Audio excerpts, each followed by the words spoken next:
जय माता की। आप सभी का हमारे YouTube चैनल जय माता की में बहुत बहुत स्वागत है। आज हम भगवान भोलेनाथ के 12 ज्योतिर्लिंग और उनके उपलिंगों के बारे में कथा करेंगे। सबसे पहले हम 12 ज्योतिर्लिंगों के बारे में जानेंगे, उसके बाद उपलिंगों के बारे में जानेंगे। इस कड़ी में आज हम भगवान भोलेनाथ के दूसरे रूप मल्लिकार्जुन और तीसरे महाकाल नामक ज्योतिर्लिंगों के आविर्भाव की कथा तथा उनकी महिमा को जानेंगे। उससे पहले यदि आप हमारे चैनल पर अभी अभी नए आए हैं तो कृपा करके चैनल को सब्सक्राइब कर लीजिए और घंटी जैसे दिखने वाले बटन को भी दबा लीजिए ताकि आने वाली नई वीडियो की नोटिफिकेशन आपको सबसे पहले मिल सके। तो शुरू करते हैं। श्री सूत जी कहते हैं कि महर्षियों, अब मैं मल्लिकार्जुन के प्रादुर्भाव का प्रसंग सुनाता हूँ, जिसे सुनकर बुद्धिमान पुरुष सब पापों से मुक्त हो जाता है। जब महाबली तारक शत्रु शिवापुत्र कुमार कार्तिकेय जी सारी पृथ्वी की परिक्रमा करके फिर कैलाश पर्वत पर आए और गणेश जी के विवाह आदि की बातें सुनकर क्रौंच पर्वत पर चले गए। माँ पार्वती और भोलेनाथ के वहां जाकर अनुरोध करने पर भी वह नहीं लौटे तथा वहां से भी आगे 12 कोस दूर चले गए। तब भगवान शिव और माँ पार्वती ज्योतिर्मय स्वरूप धारण करके वहां प्रतिष्ठित हो गए। वे दोनों पुत्र स्नेह से आतुर हो पर्व के दिन अपने पुत्र कुमार को देखने के लिए उनके पास जाया करते थे।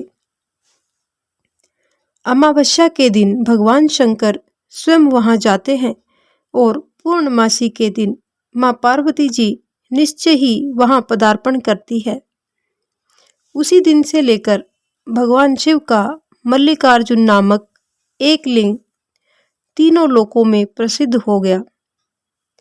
उसमें माँ पार्वती और भगवान शिव दोनों की ज्योतियां प्रतिष्ठित हैं। मल्लिका का अर्थ माँ पार्वती है और अर्जुन शब्द भगवान शिव का वाचक है। उस लिंग का जो दर्शन करता है वह समस्त पापों से मुक्त हो जाता है और संपूर्ण अभिष्ट को प्राप्त कर लेता है, इसमें संशय नहीं है। इस प्रकार मल्लिकार्जुन नामक द्वितीय ज्योतिर्लिंग का वर्णन किया गया, जो दर्शन मात्र से ही लोगों के लिए सब प्रकार का सुख प्रदान करने वाला बताया गया है। ऋषियों ने कहा कि हे प्रभु, अब आप विशेष कृपा करके तीसरे ज्योतिर्लिंग का वर्णन भी कीजिए। श्री सूत जी ने कहा कि ब्राह्मणों, मैं धन्य हूँ, कृतकृत्य हूँ, जो आप श्रीमानों का संग मुझे प्राप्त हुआ। साधु पुरुषों का संग निश्चय ही धन्य होता है। अतः मैं अपना सौभाग्य समझकर पाप नाशिनी परम पावनी दिव्य कथा का वर्णन करता हूँ। तुम लोग आदर पूर्वक इसे सुनो। अवंती नाम से प्रसिद्ध एक रमणीय नगरी है, जो समस्त देहधारियों को मोक्ष प्रदान करने वाली है। वह भगवान शिव को बहुत ही प्रिय, परम पुण्यमयी और लोक पावनी है। उस पुरी में एक श्रेष्ठ ब्राह्मण रहते थे, जो शुभ कर्म परायण, वेदों के स्वाध्याय में संलग्न तथा वैदिक कर्मों के अनुष्ठान में तत्पर रहने वाले थे। वे घर में अग्नि की स्थापना करके प्रतिदिन अग्निहोत्र करते, यानी हवन वगैरह करते और शिव की पूजा में सदा तत्पर रहते थे। वे ब्राह्मण देवता प्रतिदिन पार्थिव शिवलिंग बनाकर उसकी पूजा किया करते थे। वेद प्रिय नामक वे ब्राह्मण देवता सम्यक ज्ञानार्जन में लगे रहते थे। इसलिए उन्होंने संपूर्ण कर्मों का फल पाकर वह सद्गति प्राप्त कर ली जो संतों को ही सुलभ होती है। उनके शिव पूजा परायण 4 तेजस्वी पुत्र थे जो माता पिता से सद्गुणों में किसी भी तरह से कम नहीं थे। उनके नाम थे देवप्रिय, प्रियमेघा, सुकृत और सुव्रत। उनके सुखदायक गुण वहाँ सदा बढ़ने लगे। उसके कारण अवंती नगरी ब्रह्म तेज से परिपूर्ण हो गई थी। उसी समय रत्नमाल पर्वत पर दूषण नामक एक धर्मद्वेषी असुर ने ब्रह्मा जी से वर पाकर वेद धर्म तथा धर्मात्माओं पर आक्रमण किया। अंत में उसने सेना लेकर अवंती, जो आज उज्जैन के नाम से प्रसिद्ध है, अवंती के ब्राह्मणों पर भी चढ़ाई कर दी। उसकी आज्ञा से 4 भयानक दैत्य चारों दिशाओं में प्रलय अग्नि के समान प्रकट हो गए, परंतु वे शिव विश्वासी ब्राह्मण बंधु उनसे डरे नहीं।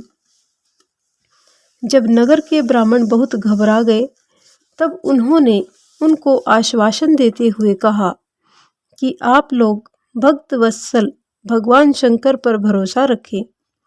यूं कहकर शिवलिंग का पूजन करके वे भगवान शिव का ध्यान करने लगे।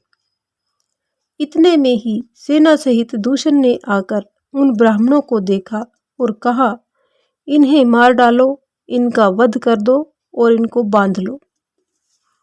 वेद प्रिय के पुत्र उन ब्राह्मणों ने उस समय उस दैत्य की कही हुई वह बात नहीं सुनी, क्योंकि वे भगवान शंभु के ध्यान मार्ग में स्थित थे, यानी उनका ध्यान भगवान शंकर में था, तो इसलिए उन्होंने उस दैत्य की बात पर कोई ध्यान नहीं दिया।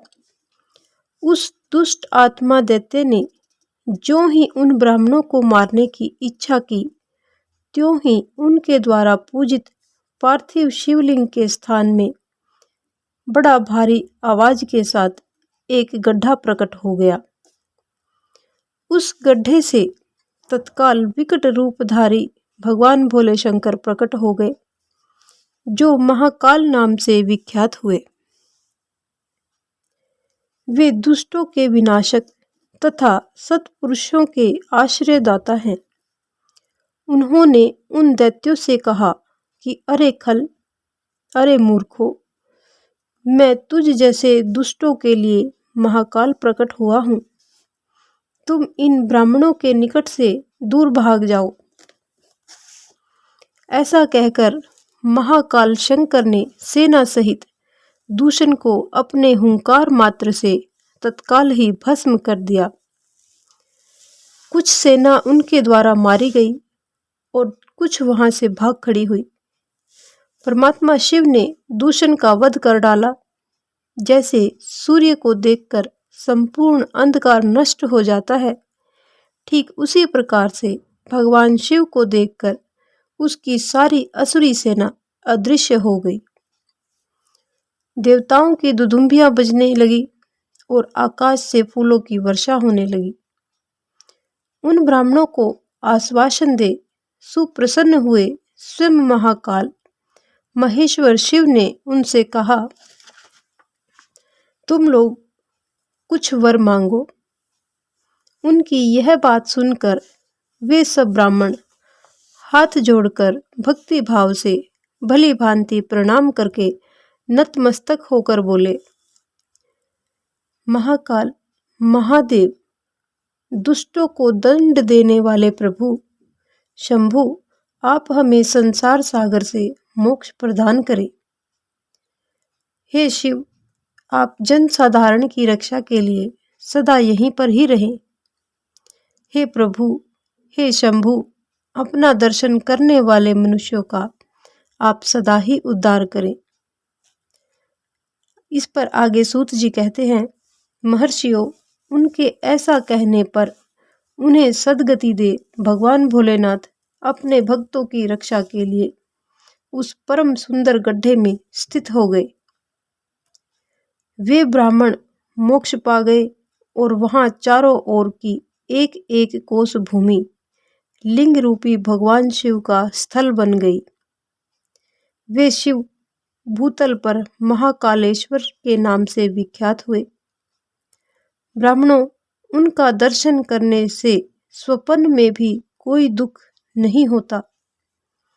जिस जिस कामना को लेकर कोई उस लिंग की उपासना करता है, उसे वह अपने आप ही उसका मनोरथ प्राप्त हो जाता है तथा परलोक में मोक्ष की प्राप्ति होती है। इस स्थान की गणना 7 पुरियों में की जाती है और 12 शिवलिंगों के महत्वपूर्ण स्थान महाकालेश्वर मंदिर के कारण यहाँ उज्जैन नगरी का बहुत ही महत्व है। यह मंदिर एक झील के तट पर स्थित है और इसके 5 तल्लों में से एक तल्ला भूमग्न है, यानी एक तल भूमि के अंदर है और 4 भूमि के ऊपर है।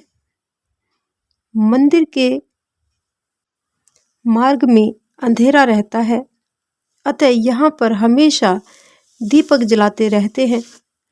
यात्रीगण घाट पर स्नान करने के बाद श्री महाकाल की पूजा को जाते हैं।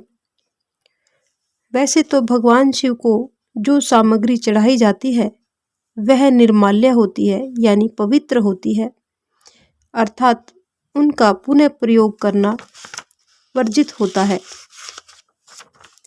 लेकिन यहाँ पर इस मंदिर की एक खासियत यह है कि यहाँ पर ये बात नहीं है।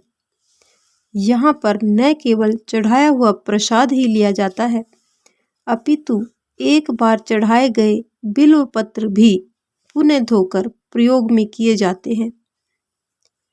महाकाल के दर्शन से भक्तों की मुक्ति होती है और व्यक्ति की अकाल मृत्यु से रक्षा होती है।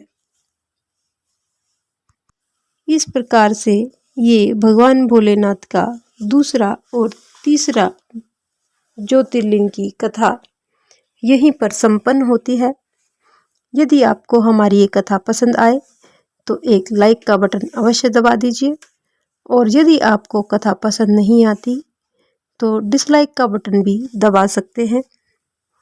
इस प्रकार की और भी अन्य धार्मिक रोचक कथा कहानियों को जानने सुनने के लिए हमारे चैनल को सब्सक्राइब करें, लाइक करें और अपने मित्रों और प्रियजनों में आगे भी शेयर करते रहें।